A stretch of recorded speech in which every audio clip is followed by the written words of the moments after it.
Buenos días, colegas de Latinoamérica. Bienvenidos a México y a la ciudad de Guadalajara.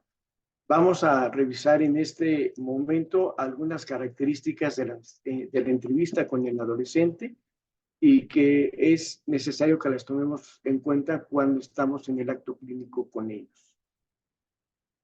Como en toda Latinoamérica, el grupo adolescente representa entre el 17 y el 20% de la población total, y de los cuales la mitad son hombres y la mitad son mujeres. Hay cambios a nivel familiar y social que condicionan la entrevista con el adolescente. Algunos de ellos es que se ha incrementado de manera notable los padres y las madres solteras, que ya con mayor frecuencia llegan a nuestras consultas adolescentes pertenecientes al grupo LGBTQR+, pero también llegan familias de padres homoparentales con hijos en la infancia y en la adolescencia, y que es importante que nosotros los tomemos en cuenta en cuanto a sus características y manifestaciones para no invadir su privacidad y su espacio individual. Recordemos que de acuerdo a la Organización Mundial de la Salud, la adolescencia se divide en la adolescencia temprana, media y tardía, y cada una de ellas con características específicas. Es importante que aprendamos estos conceptos porque nos explican mucho de la problemática del grupo adolescente. Y por lo tanto, esta plática también tiene una perspectiva de género. ¿Qué es el patriarcado? Es un sistema u organización social de dominación masculina sobre las mujeres que ha sido adaptado de distintas formas a lo largo de la historia. Y la manifestación más importante de este patriarcado es la violencia contra las mujeres.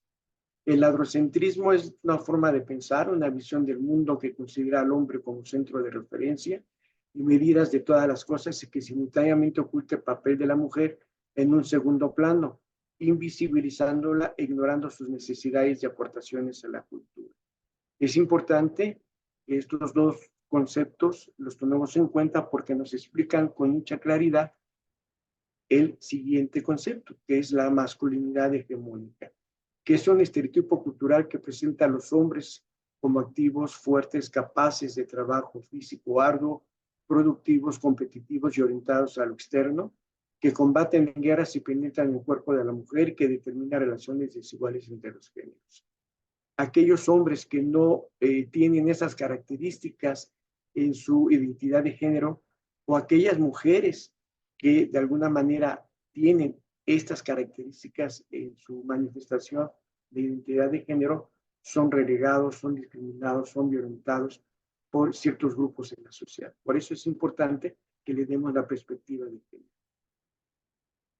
Es necesario recalcar que en mi país el 5% de los adultos entre 15 años o más se reconocen pertenecer al grupo LGBTI.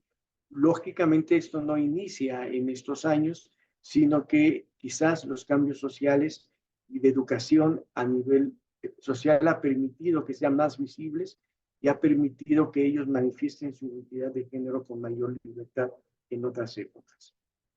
Aquí hay que señalar que muchos de ellos inician estas manifestaciones de identidad de género en la etapa adolescente y de adulto joven, y que esta situación se inicia desde la primera infancia en los dos grupos más importantes, que es el grupo LGB y el grupo de transgénero.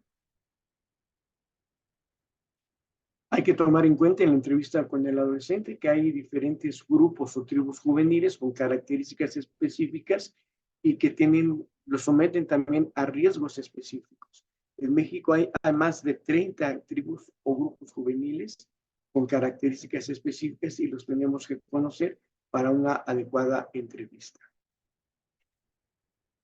Recalquemos que la Sociedad de Medicina de la Adolescencia refiere que para dar atención a los adolescentes se requiere de disponibilidad, de visibilidad, de calidad, de confidencialidad, satisfacción, flexibilidad y coordinación con otras entidades y profesionales para dar una atención adecuada. La relación del profesional de salud con el adolescente debe ser empática, simétrica, horizontal, participativa y confidencial. Esta última parte debemos declararle a los adolescentes cuando iniciemos la entrevista.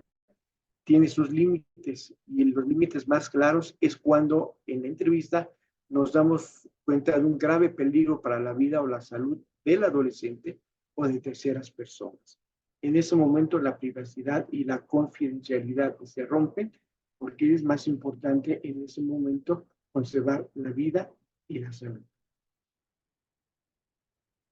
Una de las barreras importantes en la atención del adolescente es el propio personal de salud, porque a veces nuestra cultura, nuestra formación personal nos impide entender las situaciones por las que atraviesa este adolescente y a veces nos hace que demos lineamientos que no corresponden a la situación de salud, sino a lineamientos éticos y morales personales. De tal manera que a veces el personal de salud tiene actitudes moralistas, prejuiciadas y respetuosas a las expresiones, conductas y culturas juveniles, que son situaciones que debemos de evitar en la entrevista. También es importante recalcar que hay una agenda escondida. Los adolescentes pueden ir por otros motivos de consulta, que puede ser cefalea, dismenorrea, trastornos menstruales, etcétera.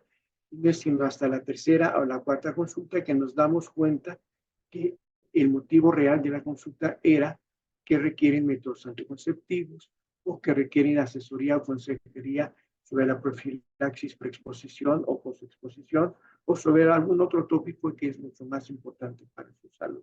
Tenemos que tener nosotros la paciencia y la posibilidad de detectar estas situaciones. En una primera parte, siempre los adolescentes van a ir acompañados con alguno de sus padres, esto es alrededor de los 12 años, pero posteriormente pueden ir solos a la consulta. Sin embargo, sí es importante que si son acompañados con los padres, estén presentes al inicio de la entrevista, durante la realización de la historia clínica, y debe haber un momento en donde el adolescente esté solo para continuar la entrevista y realizar la exploración física siempre en presencia de otro personal de salud, que puede ser enfermería, que puede ser trabajo social. Hay algunos puntos que son importantes recalcar en la entrevista con el adolescente, pero aquí solamente llamo la atención sobre 3. Sobre preguntar cómo desea ser llamado o llamada, garantizar la privacidad, el respeto y la confidencialidad y tomar en cuenta la cultura y el contexto en que ese adolescente en particular se desarrolla. Definir qué tipo de entrevista, que si es una consejería o es una consulta clínica. Si es una consejería, ¿quién puede dar la consejería? Pues va desde personal de enfermería hasta jóvenes promotores, pasando por todos estos, pero siempre y cuando estén capacitados para dar esa consejería. ¿Cuáles son los beneficios de la consejería? Pues informa acerca de las opciones, por ejemplo, de anticonceptivos, informa del funcionamiento de sus cuerpos, entre otras situaciones de beneficios de la consejería. Y si es una consulta, esta sí tiene que estar impartida por el médico de adolescentes y tiene varias etapas: inicio, desarrollo, devolución y cierre. En esa entrevista tenemos que determinar la causa por la cual acude con nosotros, el estado de la pubertad en que se encuentra ese paciente en particular, la etapa de la adolescencia y los factores familiares, sociales y culturales que le enmarcan. Estos son algunos ejemplos de entrevistas semiestructuradas al adolescente. El último de ellos, el acrónimo HATES, de Cohen, Cole y Bert, es el que se toma en cuenta en México en la normatividad para la atención del adolescente y que equivale a varios rubros: saber o interrogar sobre hogar, educación, actividad, drogas, sexualidad, suicidio, etc.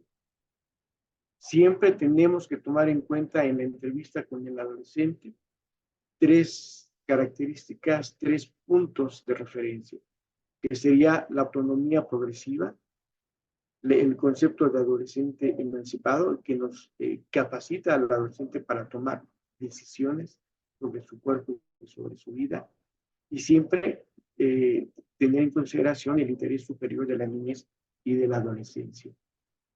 Todas las acciones que realicemos con el adolescente, ya sea en consulta privada o en la comunidad, deben de tener la estrategia 90-10, que quiere decir que el 90% de las acciones deben ser de promoción de la salud y preventivas, y únicamente el 10% deben ser de atención al daño. Tenemos que trabajar más en la prevención y en la promoción de la salud. Y hago una invitación, lo voy a hacer en todos los foros en donde pueda yo participar, en que esos 1000 días que la UNICEF promueve para la atención de la niñez como una etapa importante en el desarrollo de la humanidad, se conviertan en 1000 semanas, de tal manera que se realicen acciones tendientes a alcanzar la promoción de la salud y la prevención de enfermedades en las primeras 1000 semanas de edad. Si a los 12 años alcanzamos una talla normal, un aprendizaje no desfasado y no tiene el niño ni adolescencia ni desnutrición, pues estamos contribuyendo a tener adolescentes saludables y por lo tanto adultos productivos. Esto es lo que les quería comentar. Muchas gracias por su atención y estamos en espera de sus preguntas y comentarios.